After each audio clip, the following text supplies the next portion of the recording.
I remember it like it was 2 months ago, watching the Nintendo Direct, being excited about everything they were announcing, until they told me how much it would cost. Among these announcements was a teaser for the Mario Galaxy movie. For whatever reason, they felt the need to re-announce who was going to be in the movie as if they were going to drop anybody. We see Chris Pratt Mario is back, we see Charlie Day, we see a bunch of other cast members reconfirmed. What a very regular and unexciting announcement, but wait a second. Somewhere in all that rigmarole, we lost Donkey! The voices behind Spike and Cranky are missing as well, though you could see characters like that falling out of focus. Turns out as of this moment, we have a donkless cast. I wasn't sure what they were cooking here, so I patiently waited to see if they would confirm him in the other recent Nintendo Direct. We got leaks courtesy of Old Spice, Pillsbury Doughboy, and the toy molds that Rosalina, Bowser Jr., and Yoshi were incoming, and sure enough, they would appear in the trailer. Well, except for Yoshi. Seems like they're gonna drip feed this and pop in every month or two with a little tease. It leaves us with the same burning question though. Where's Donkey Kong? I'm Cotrello, certified dork, here to explain why I don't think Donkey Kong will be in the Mario Galaxy movie. For the sake of covering our bases, I'll also look at the case for him making an appearance, but let's have a look at the evidence. We have to ask ourselves the question of why Donkey Kong was in the first film to begin with. While I expected them to go the route of some sort of Jumpman origin story, they went with this whole gladiator Kong society instead. It feels a little forced, but it works well enough for Mario and DK to have this buddy cop dynamic as well as an epic fight in the middle of the movie. It also reinforces one of the major themes of the film being the reconciliation of father and son. That sounds way too serious for a Mario movie, but that is a real theme of it. It also adds to the general fun and reference maxing the film is so fond of, but let's be honest here, the primary motive was marketing. This was Nintendo's big leap into film since the disaster of the original Mario Brothers movie. Trust the fungus. Trust the fungus.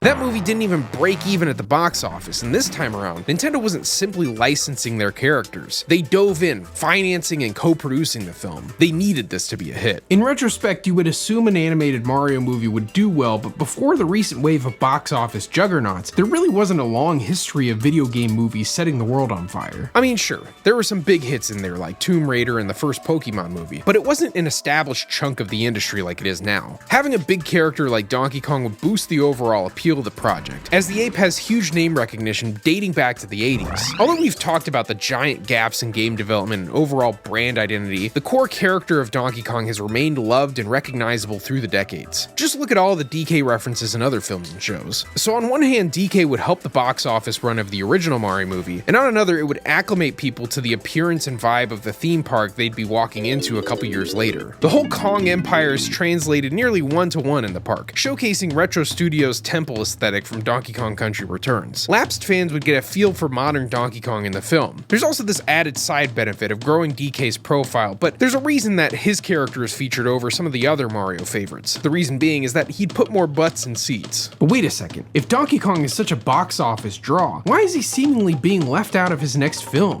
I would say it all has to do with expansion. Obviously the bet paid off. The Mario movie currently sits as the highest grossing game film ever, even adjusting for inflation. Mario can definitely stand up as its own thing without needing to inject a bunch of other NES arcade and Donkey Kong aesthetics into the movie to boost its chances of success. When it comes to creating buzz about a new project, although I'm sure people want to see their favorites return, the magnetic pull to the theater usually centers around the new characters with these franchise sort of films. The Sonic movies are very shrewdly bringing new animals wearing funny shoes in, having Tails and Knuckles lift the second movie and Shadow being the focus of the third. Now they're inviting Amy and Metal Sonic to keep momentum going into the fourth. I'm sure they have the Marvel movies as inspiration as well, with new heroes bringing in new waves of enthusiasm for the continued brand. I'm a sucker for it too. I'll be there day one when they put Silver in a Sonic movie and he's all like, "It's no use! It's no use! It's no use!" Certified chicken jockey moment, am I right, gamers? Thinking about the Marvel example, their heroes do tend to flow in and out of each other's movies. Marvel did this to great effect with Spider-Man making an appearance in Civil War, boosting that Captain America movie, and then having Iron Man in the first Spider-Man MCU entry to tie those things together and so on. It boosts the appeal of the team-ups and the individual films. Everyone wins. Everybody loves a good crossover episode. And that brings us to this current moment and the reason Donkey Kong probably won't have much of a presence in the Mario Galaxy movie. It doesn't take a rocket scientist to see that Nintendo has been pushing Donkey Kong pretty hard this year. Among the new games, merch, and theme parks, there was a sneaky little copyright filing that happened around the time of Bonanza's release. Proof of intent to bring the donk to the big screen.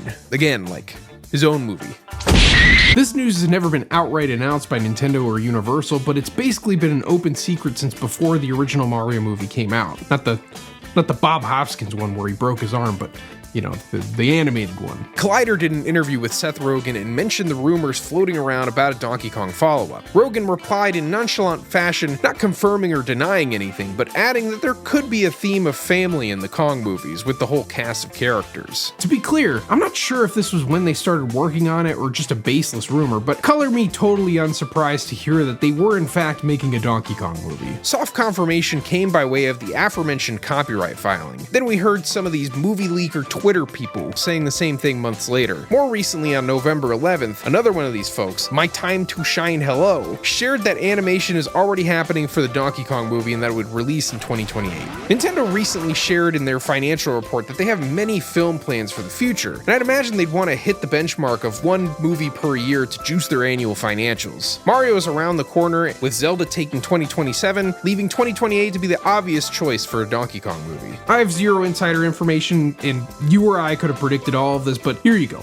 Movie leaker people think this is when the movie's going to come out. So we know that we're very likely to get a Donkey Kong movie in the next few years, but does that mean he has to sit out of Galaxy? We talked about Seth Rogan being left out of the casting announcement, which doesn't outright close the door, but it does start to paint a picture in our head regarding the focus of this movie. With Sebastian Maniscalco and Charles Martinet missing too, we may not spend any time in Brooklyn this time around. While we know this movie has characters yet to be confirmed, it's pretty safe to assume that the focus will be on Rosalina, Bowser Jr., and Yoshi. That's a lot of characters to juggle when Peach is going on her own adventure separate from Mario and Luigi. Just from the small amount of footage shown, we can already see a bunch of different locations on display, but they're mostly in space. This is mostly uncharted territory for the Kongs, besides that one-time DK Punch the Moon, a trip to Planet Plantain, Cosmic Highway from Barrel Blast, DK Spaceport from Mario Kart World, and the Starfruit Kingdom from Jungle Beat, but they never quite went all in like Mario did. It's not really Donkey Kong's thing. He's usually in rich natural landscapes. It's a part of the DNA of the series. I would love to see Donkey Kong venture into space as much as the next guy, but I imagine he wouldn't be the first character to jump into the minds of Illumination and Nintendo when they were talking about adapting something called the Super Mario Galaxy movie. If they did put DK in space, I would bet that Nintendo would want to work that out inside of a video game first. I'll add that Nintendo seems to be really focused on Rosalina and Lumas lately. Between all the merch, her cameo appearances, and the Galaxy style of the recent Mario plus Rabbids Sparks of Hope, it seems like Nintendo really wants to put the spotlight on Rosalina and this whole Galaxy extended universe. Couple that with the big Yoshi push that's underway with the theme park Switch 2 game and children's merchandise, and I don't think there's enough space for DK as well. I think he would distract from the big Yoshi and Rosalina moment. So while I wouldn't rule out some sort of small appearance or mention in the Galaxy movie, I don't think Donkey Kong is going to be featured there.